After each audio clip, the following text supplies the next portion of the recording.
ఈ మధ్య political parties అన్ని ఇన్స్టాగ్రామ్ ఇన్ఫ్లుయెన్సర్స్ లేకపోతే సోషల్ మీడియాలో కొంచెం ఫేమస్ ఉన్న వాళ్ళతో వాళ్ళ పొలిటికల్ పార్టీ సాంగ్స్ వీటికి డాన్స్ చేపించడము లేకపోతే ప్రమోషనల్ వీడియోస్ పెట్టియడము ఇవి చేస్తున్నారు కదా. ఎందుకు అంటే ఈ 18 years అంటే 2000 తర్వాత పుట్టిన వాళ్ళు ఇప్పుడిప్పుడు ఓటు హక్కు వచ్చిన వాళ్ళు ఇంకా ఈ నిబ్బి వాళ్ళందరికీ ఏం ఐడియా ఉంటుంది, ఏం ఐడియా ఉండదు. వీళ్ళ కాన్సన్ట్రేషన్ అంతా ఎంతసేపు ఇన్స్టాలో ఏం చేయాలి, స్నాప్చాట్లో ఏం చేయాలి, ఎవరిని వాడేద్దాము, ఎవరిని వేద్దాము, ఈ ఆలోచనలలోనే ఉంటారు. వాడికి ఏ గర్ల్ ఫ్రెండ్ ఉంది, వీడికి ఏ గర్ల్ ఫ్రెండ్ ఉంది, యో యో యో యో అంటూ ఉంటారు.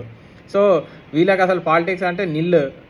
వాళ్ళకి పుట్టినప్పటి నుంచి వాళ్ళు పెరిగినంతసేపు తెలిసింది ఇన్స్టాగ్రామ్లు, స్నాప్చాట్లు, వీళ్ళ ఇన్ఫ్లుయెన్సర్ల మొహాలు చూస్తుంటారు, వాళ్ళు చేసే డాన్సులు చూస్తుంటారు. సో నాకు కరెక్ట్గా వాళ్ళకి హోమ్ మినిస్టర్ అంటే ఎవరో తెలియదు, ఏ మినిస్టర్ ఎవరున్నారో కూడా తెలియదు.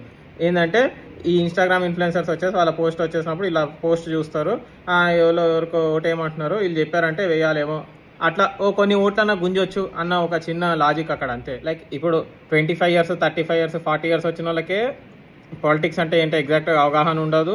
ఇంకా ఈ నిబ్బీలకైతే అసలు ఏమీ ఉండదు.